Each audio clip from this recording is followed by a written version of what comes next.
El 2 de febrero de 1959, 9 excursionistas aficionados al esquí acampaban por los montes Urales. Es lo último que se supo de ellos. Tras varios meses de búsqueda encontraron los cuerpos sin vida de todos, bajo circunstancias extrañas.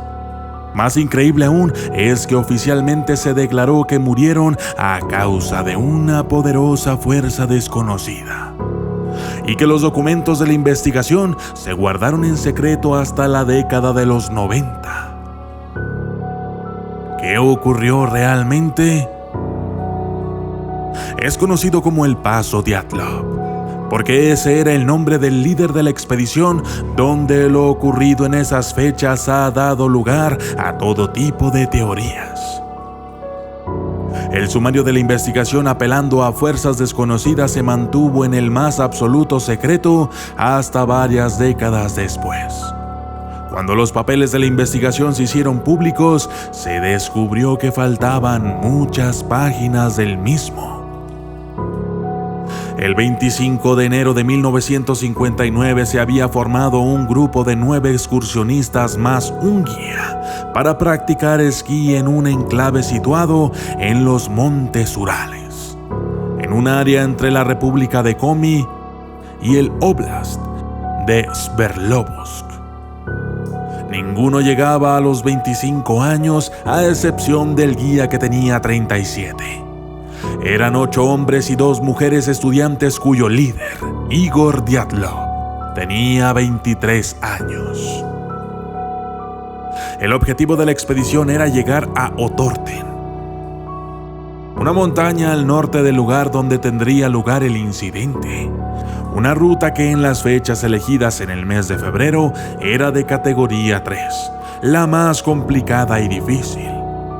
Aún así, no era la primera vez para el grupo, quienes tenían experiencia en rutas similares. El equipo completo llega ese 25 de enero en tren a la ciudad de Iptel, un enclave situado en el centro de la norteña provincia de Sverdlovsk. Desde ahí parten hasta Visay en un vehículo que los transporta para el día siguiente comenzar la marcha hacia Otorten el 27 de enero. En este momento, uno de los miembros, Yuri Yudin, da marcha atrás y se despide de la expedición a causa de una enfermedad. Es así como inician la gran caminata el grupo de 9 personas. En este punto de la historia, y según narra la versión oficial, los excursionistas habrían dejado algunos papeles en forma de diarios y cámaras en el último campamento previo al lugar del incidente. Esto hizo posible posteriormente la búsqueda en la zona de los excursionistas. Finalmente, el 31 de enero, siempre según las fuentes oficiales, el grupo llega al borde de una zona de montaña elevada, seguramente con mal tiempo, así que deciden acampar allí, supuestamente también esperando a que cambie el tiempo para iniciar la escalada. Al día siguiente, el 1 de febrero, el equipo parte con dirección al lado opuesto de la montaña. El tiempo empeora, comienza a nevar y se dificulta cada vez más la visibilidad de la zona. Los excursionistas se pierden y desvían hacia el oeste, llegando a la cara superior de la montaña Godaxyakl, montaña de la muerte en mansi. En este punto, y viéndose perdidos con un tiempo que no ayudaba, deciden acampar allí mismo y continuar la jornada al día siguiente. Sin embargo, jamás saldrían de allí.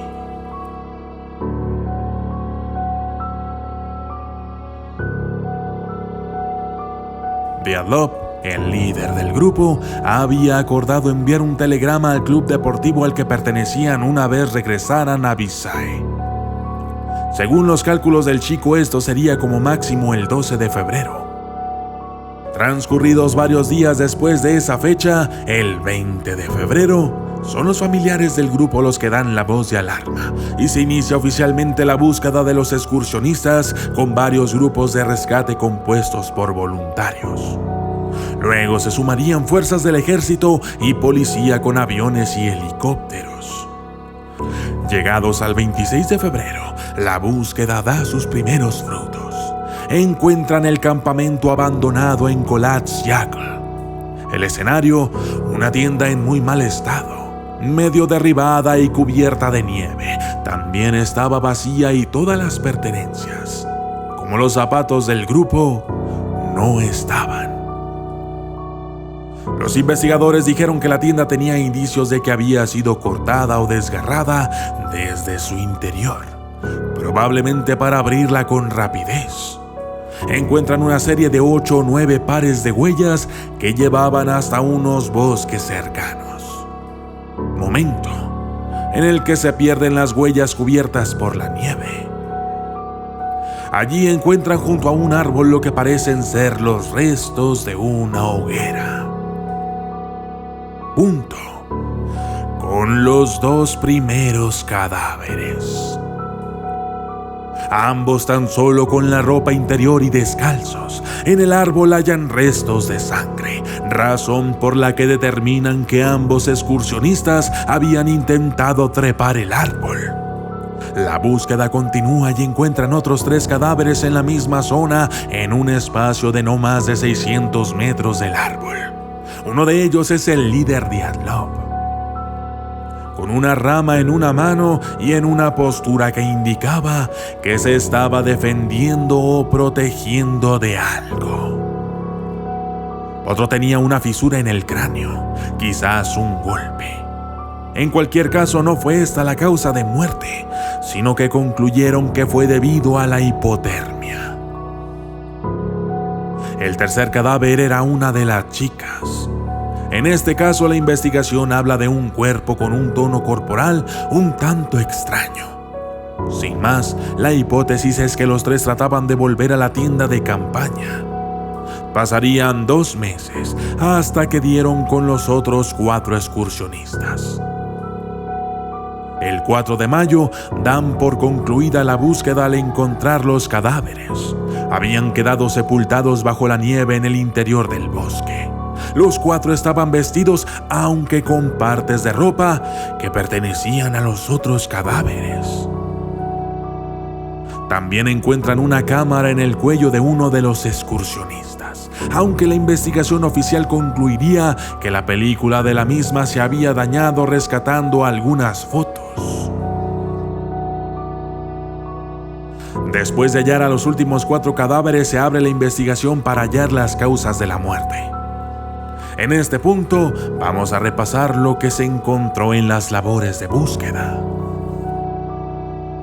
Primero, los 8 cadáveres de los excursionistas. Luego, todos a una distancia entre sí de no más de 600 metros. Algunos sin ropa, otros medio vestidos o con la ropa de otros. Todo ello bajo unas temperaturas estimadas de entre menos 15 y menos 30 grados Fahrenheit. En principio, muertes por hipotermia, aunque muchos con heridas. Una tienda vacía y aparentemente desgarrada desde su interior. 8 o 9 pares de huellas que les llevan hasta los cadáveres. Y una cámara en mal estado. Así da comienzo la investigación judicial del caso, la cual se inició con los primeros cuerpos encontrados. La misma venía a concluir que los primeros cuerpos habían muerto por hipotermia. En cambio, los 4 cuerpos encontrados en mayo modificaron muchas de las ideas preconcebidas en la investigación. El examen llevado a cabo por el doctor Boris Borozdeny halló que 3 de ellos tenían lesiones mortales. Uno tenía daños importantes en el cráneo. A una de las chicas le faltaban costillas, la lengua y tenía roto el cuello, además de encontrarse altos índices de radioactividad en su ropa. Al tercero le encontraron fracturas en el pecho y le faltaban algunos dientes. Todos en general presentaban lesiones mortales, aunque con un pequeño matiz. Se trataba de lesiones en su mayoría internas, y en cualquier caso no parecía que hubiese existido algún tipo de pelea o lucha física. Se dijo como posibilidad de la muerte de los excursionistas que habían sido atacados por indígenas del pueblo Mansi. Así se llega a uno de los veredictos más insólitos de cuantos se recuerden. La investigación oficial concluye que todos los miembros del grupo murieron a causa de una poderosa fuerza desconocida. No solo eso, el caso se archivó y se mantiene en el más absoluto de los secretos hasta la década de los 90. Momento en el que vuelven a estar disponibles los documentos y sorpresa, faltan páginas de la investigación. Esto es prácticamente lo mismo que abrirle las puertas de un par en par a los amigos del misterio y la conspiración para que todas las teorías, pseudoteorías y folclore de la historia de la humanidad se unan y conformen la mayor de las leyendas urbanas. Y así fue. Desde entonces han existido tantas teorías y versiones de supuestos estudios que se hace complicado separar la realidad de la fantasía. Aquí veremos algunas de ellas. Teoría de la cripta sobre el incidente Dyatlov. Desde el Yeti o monstruo de las nieves hasta la aparición de extrañas esferas anaranjadas en el cielo la misma noche de las muertes, aliens, infrasonidos, fuerzas malignas, estas y otras aventuras fascinantes ofrecidas por supuestos excursionistas que se encontraban en la misma zona el mismo día de las muertes, han conformado una auténtica Biblia del más allá en cuanto a lo ocurrido en esa fecha. Una de las primeras teorías que surgió en cuanto comenzó la investigación. Se dijo como posibilidad de la muerte de los excursionistas que habían sido atacados por indígenas del pueblo Mansi. Esta teoría podría valer de no ser porque, según la investigación oficial y a través de las palabras del doctor que realizó el examen, los 3 jóvenes con lesiones mortales no presentaban heridas tan contundentes. Además, no había huellas ni rastros de más personas ni señales de lucha cuerpo a cuerpo. La muerte de los excursionistas fue por hipotermia, la que a su vez podía inducir a un comportamiento conocido como paradoxical undressing.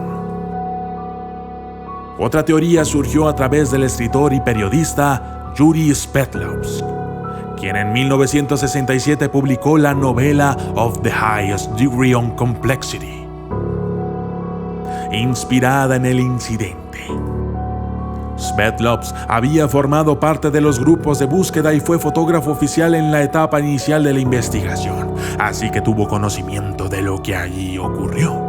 La novela fue escrita y publicada mientras los detalles del incidente se habían mantenido en secreto, razón por la que el escritor no revelaba nada que no fuera la versión oficial de la investigación. De hecho, su libro es bastante optimista y solo muere uno de los excursionistas. Se dijo durante mucho tiempo que Sverdlovsk tenía una versión alternativa de la novela que jamás lanzó por la censura oficial. El hombre murió en 1980 y al parecer se han perdido todos los archivos y documentos que tenía. En el año 2000 se llevó a cabo un documental sobre los acontecimientos del Paso Dyatlov. Más tarde, y con la ayuda del equipo de producción, la escritora Anna Matbeyeva publicó una novela de ficción documental bajo el mismo título. Se trata de un libro plagado de citas sobre las tesis oficiales, diarios encontrados y entrevistas con los investigadores, donde la misma Matbeyeva se pregunta qué ocurrió e intenta resolverlo. Es probablemente una de las mayores fuentes de material documental sobre el caso.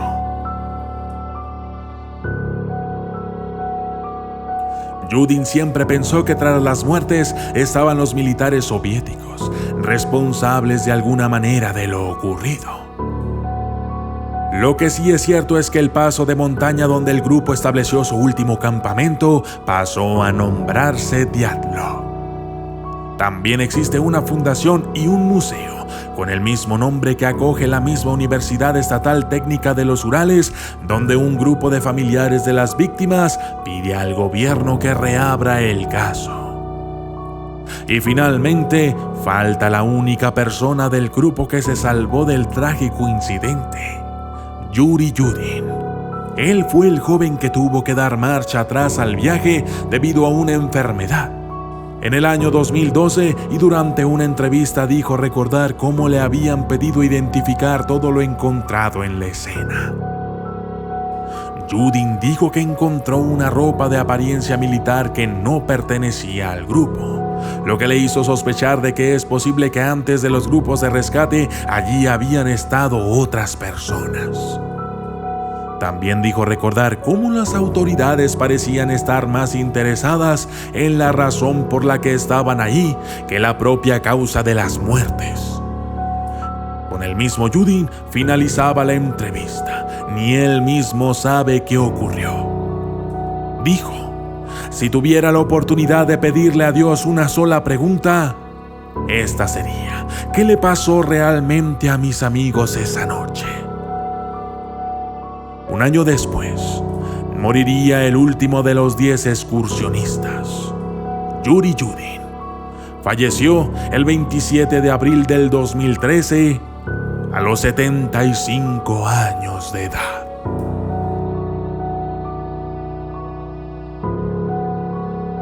Yo soy el documentalista y esto fue El secreto del Paso Diatlov.